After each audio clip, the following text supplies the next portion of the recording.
I do not deny my faith. That's an even bigger sin. It's not popular in my industry, but I cannot deny my faith. It's important for me to share that with people. I have friends from all walks of life. It's important to respect and honor them as well. God didn't come to save the saints, He came to save the sinners. We've all had things and issues in our lives, and we want to be better versions of ourselves. Through focusing on my faith, it's allowed to do that. And the world affords you a lot of comfort, but we're not made for comfort. We're made for greatness. And in order to be greatness, we got to be in the fight to get the rewards. Mark Walberg has... Actor and close friend Matt Damon is reportedly under fire from Mark Walberg for withholding some alarming information about the inner workings of Hollywood. The claim has generated a lot of buzz in the entertainment industry, bringing up and sparking debates regarding the secrets that many believe to be hidden under Hollywood's shiny facade.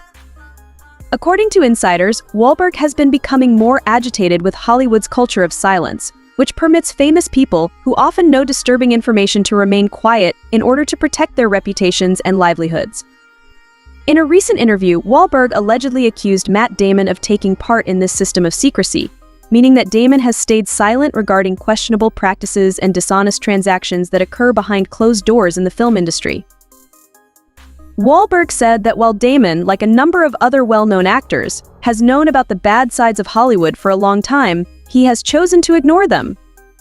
Even while Walberg didn't go into specifics about any specific incidents, he did allude to issues like exploitation, corruption, and misconduct that have long been addressed in the industry. Walberg further implied that despite his tidy appearance, Damon could have helped protect the same system that has allowed these acts to continue. It's argued that by keeping quiet or refusing to acknowledge the truth in public, Damon and other people have helped some of Hollywood's darker elements remain hidden. Longtime friends Matt Damon and Mark Walberg are often seen together in public and on screen together in hit films. But it seems that Walberg's most recent revelations have damaged their relationship. According to insider reports, Walberg, who has been vocal about his own difficult journey to fame and his experiences there, is beginning to distance himself from Hollywood's elite mentality. According to rumors, he is tired of the fake front that many actors put on and is now working to expose what he sees as Hollywood's hypocrisy. Walberg's claim is notable in part because it makes the accusation that Matt Damon has been deliberately hiding important information about Hollywood. Walberg's comments imply that Damon may be keeping more hidden than just protecting his personal life, although Damon has long been regarded as one of the most reserved and private individuals in the industry. Walberg hasn't provided specific examples of what Damon is allegedly hiding, but many have speculated that Damon would have been aware of or engaged in a number of occurrences given the timing of this announcement. Following the Me Too movement and other exposes on Hollywood's unethical practices, Damon's quiet may be seen as collaboration, or, at the very least, an effort to protect the standing of the company that made him famous. But Joe Rogan's straight-talking style has usually resulted in interesting videos, and this one was no exception. He explored the murky depths of Hollywood, revealing some intriguing friendships and interactions that have sparked a lot of conversation. At that point, he would confidently declare, "I'm going to make you a star." And amazingly, he would honor that promise. Among Rogan's most stunning revelations were the supposed participation of male stars, including the well-known Matt Damon, and what he thinks might go beyond normal business networking. In a recent podcast episode, Joe Rogan spoke about the deeply ingrained culture of exploitation in the entertainment industry, as well as the upsetting and divisive revelations about Harvey Weinstein. Rogan conjectured that some performers could have resorted to unconventional methods in their pursuit of recognition. He revealed how Weinstein would manipulate people into believing he would make them famous in order to exploit their hopes. A sea change occurred in the entertainment industry with Harvey Weinstein's collapse.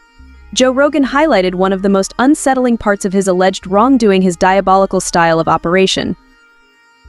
Whitney Cummings, a comedian and actress, raised awareness to Weinstein's disturbing pattern of conduct. He allegedly used to generously offer young, aspiring actresses, but there was a horrifying catch to his promises. They were given particular care, but sometimes they had to spend time alone with him. Rogan said that a horrifying quid pro quo scenario was at the heart of Weinstein's manipulation. Actors in training are said to have received assurances from him that working with him will lead to opportunities to feature in his films. However, an actor was further abused once they caved in. Rogan went on to say that Weinstein would give these individuals a lot of attention and favors, which would keep them under control. But this lavish treatment has a cost. Weinstein expected in return even more intimate and confidential time from them. These performers felt that they were caught up in a horrible cycle of manipulation and exploitation. According to Rogan, Weinstein would get the performers to send him amorous, even love letters, all to maintain the illusion of sincere bonding. Though these messages suggested a romantic relationship, the actors' true feelings were rage and frustration at Weinstein for putting them in such unloving roles. As Joe Rogan noted, what's even more troubling is that some of these actors would even go so far as to become friends with Weinstein in the hopes of utilizing their connection to the Hollywood gatekeeper to improve their careers. Among the most shocking revelations made by Rogan was the way in which Weinstein's deceitful and manipulative network attracted both male and female celebrities. One well-known Hollywood actor, Matt Damon, is credited with experiencing a career-defining breakthrough due to his collaboration with Harvey Weinstein on the critically acclaimed film Good Will Hunting. Hollywood A-lister Damon has said that Weinstein's backing was a major factor in his rapid rise to fame. Throughout the filming of Good Will Hunting, Matt Damon's close friend and colleague Ben Affleck maintained a tight relationship with Harvey Weinstein and played a major role in the production. Like Damon, Affleck's career took off after the success of their 1997 collaboration. It's common for us to thank Harvey Weinstein, who believed in us and made this movie. Affleck said in reference to Harvey Weinstein as he and Damon collected the Oscar for Best Original Screenplay. This appreciation shows how much of an impact Weinstein had on the careers of these well-known performers. Joe Rogan explores the underlying principles in further detail. He makes the suggestion that Weinstein and other well-known male celebrities, such as Damon and Affleck, may have had more going on than simply business.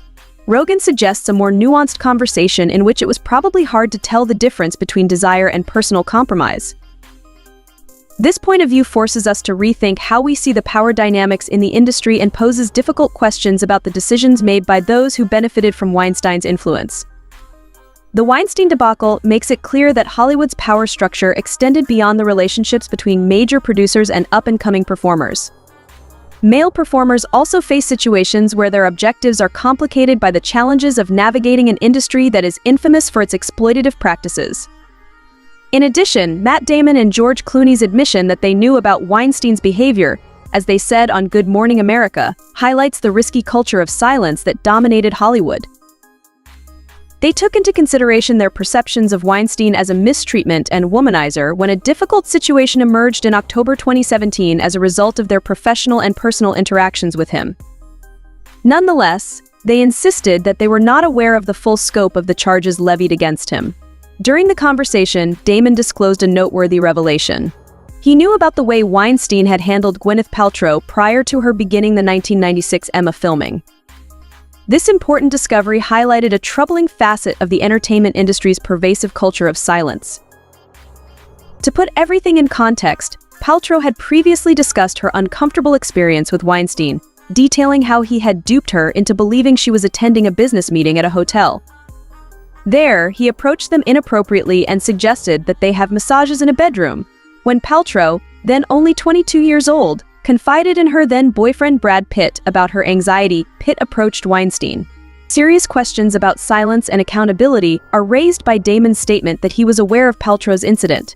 Although he maintained he had never discussed the issue with Paltrow, he said that Ben Affleck, another actor who was close to Weinstein, had informed him about it.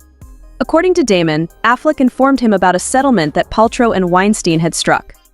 He also said that Weinstein had treated Paltrow with a great lot of respect after their agreement. This knowledge sheds light on the intricate network of relationships and power conflicts that shaped Hollywood. Joe Rogan suggests that one possible reason for Damon's quiet may have been his fear of losing the support of someone important in his ascent to fame. This theory adds another level of complexity to this complex tale. According to reports, Damon even went so far as to hide Weinstein's actions.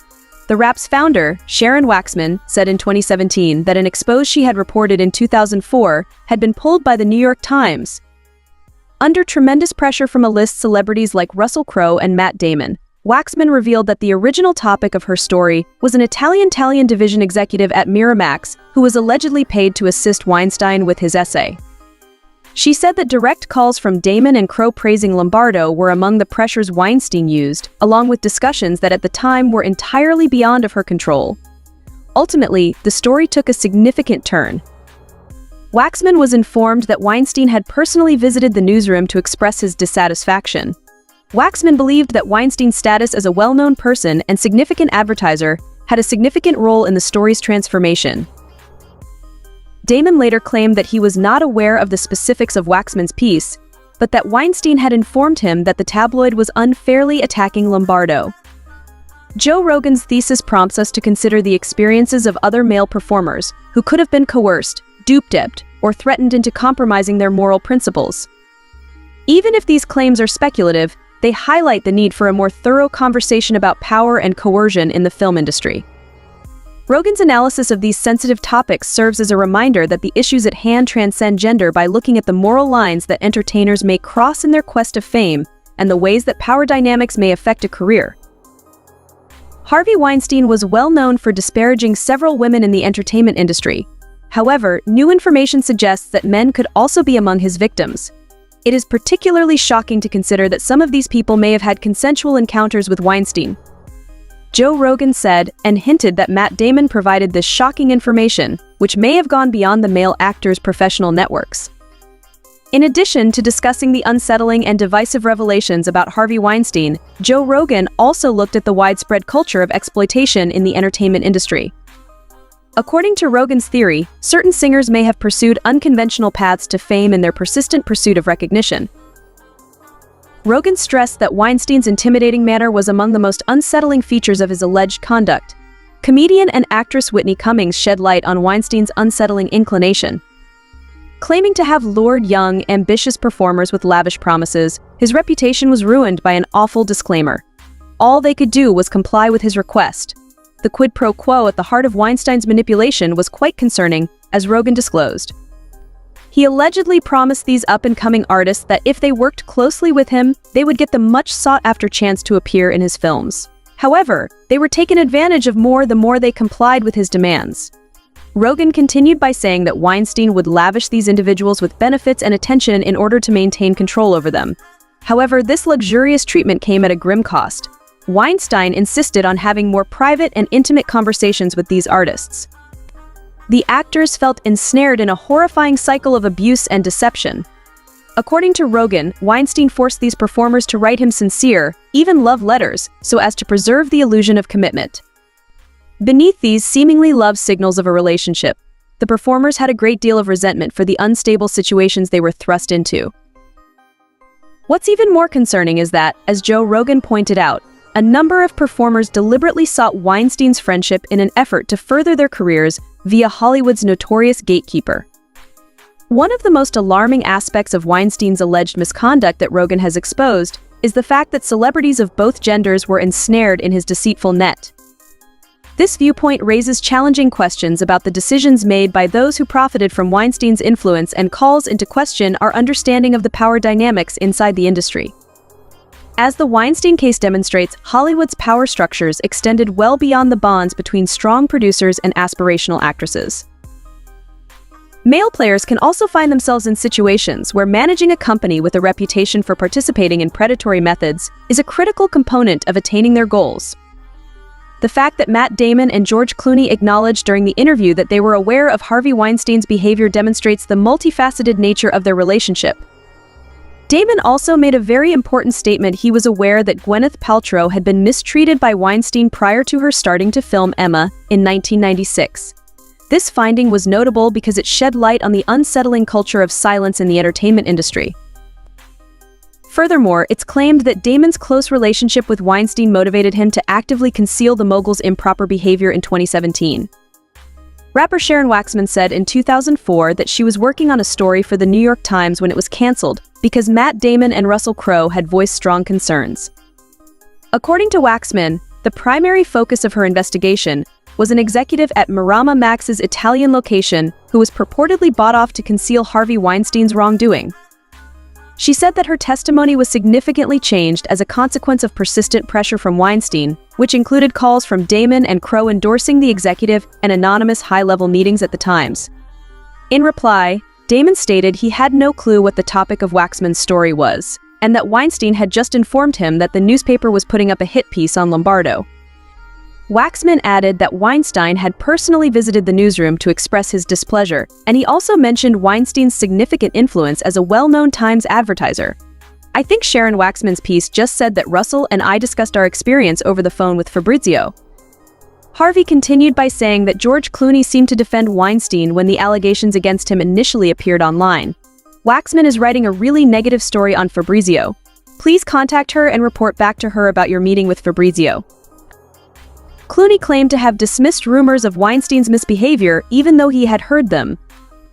He said, as if that wasn't already scandalous, Clooney further compounded his hypocrisy by expressing outrage and demanding to uncover who was aware of the misconduct allegations against Weinstein and why it took so long for these details to surface, speaking on the Today Show. There have been reports since the 1990s that some ladies slept with Harvey to receive parts. It seemed to be an attempt to undermine their accomplishments and harm their reputations. According to Clooney, the onus should be on the one who has this information but chooses not to disclose it. He also wanted to know how much money Miramax and the Weinstein Company had spent. It was our duty to recognize that women were being mistreated, violated, and kept silent. He said, I want to know who knew that he had committed these kinds of crimes because, even though I knew that he was a cruel coworker, I'm furious Terry Crews was another male actor who was exploited by Hollywood's elites in 2017. Crews, 49, came out after the Harvey Weinstein incident's disclosure. He claimed to have been mistreated by a well-known Hollywood executive, but he refrained from speaking out or taking action at the time out of fear of rejection or legal consequences. Crews said that he developed post-traumatic stress disorder (PTSD) as a result of the Weinstein case, which he described as a repeat of his own horrifying incident. He related the distressing tale of how, in 2016, at an industry gathering, a male CEO who remained nameless touched him inappropriately in front of his wife, smiling at their shocked reaction. He said that while he thought about approaching the man, he finally opted against it out of fear of possible retaliation and being misquoted in the press. He was afraid about headlines like 240 lbs black man. There would be major legal repercussions and Hollywood nobility would be destroyed. Crews said that the experience had increased his knowledge and empathy for those who want to remain silent. He said that the CEO later apologized over the phone, but he didn't provide a justification for his actions because he was afraid of being shunned. Crews made the decision to keep the incident private, reasoning that it was appropriate behavior for a person in a position of power. After first revealing his identity, Terry Crews made it clear that Harvey Weinstein is not the lone abuser. He believes that by telling his tale, predators will be discouraged and others who are feeling despair may find hope. Adam Bennett's choice to withhold this option raises questions about POS potentially being taken advantage of by other powerful people, like Harvey Weinstein. Crews's candid admission of the sexual assault has raised questions over more widespread abuse in the film business. Most importantly, Harvey Weinstein's predatory actions were the primary cause of Crews's PTSD diagnosis. It raised awareness to the widespread issue of abuse in Hollywood, and others were motivated to take similar action by Crews' brave decision to come out and pursue justice in 2018. This draws attention to a more significant structural issue in the industry, where powerful individuals often misuse their position without repercussions, leaving others vulnerable to mistreatment. In his statement before the Senate Judiciary Committee, Terry Crews said that he was threatened with harm if he revealed abuse. He said that a Hollywood official had threatened him with unidentified problems if he didn't abandon his lawsuit. Crews said that The Expendables producer A.I. Elner got in touch with his manager and requested that he withdraw his lawsuit against Adam in return for a part in the upcoming fourth movie. Crews carried on talking about the bad things that happen in Hollywood, calling it a poisonous environment where many people see their work as dreams that are exploited by strong people, creating the idea that being nasty is simply part of the job. He also told the senators that his first thought was to remain silent about the incident because he was afraid the police would not believe his statements. He did, however, discover that it is okay to come out when you have been mistreated as the Me Too campaign gained momentum. I probably would have been laughed out of the police station, said Crawford. Now that you are behind enemy lines, Ed, and have no one to turn to for support, you are attempting to make your way to safety on your own. Crews, a well-known person in the entertainment sector, made a statement once. Following the tragic collapse of Harvey Weinstein in the film industry, there were bogus accusations of misconduct against him for decades. This momentous occasion exposed the murky underbelly of an industry where wealth and connections had long protected offenders from prosecution. Weinstein was well known for his extraordinary track record as a producer, often managing to get Oscar nominations for his films. He was a founding member of both the Weinstein Company and Miramax. Beneath the glitz and glamour of the red carpet lurked a troubling and well-established pattern of conduct, even though he had a successful career and many well-received films to his credit. If you like this video, please click the subscribe button to make sure you never miss any more. Until then, family, keep it real.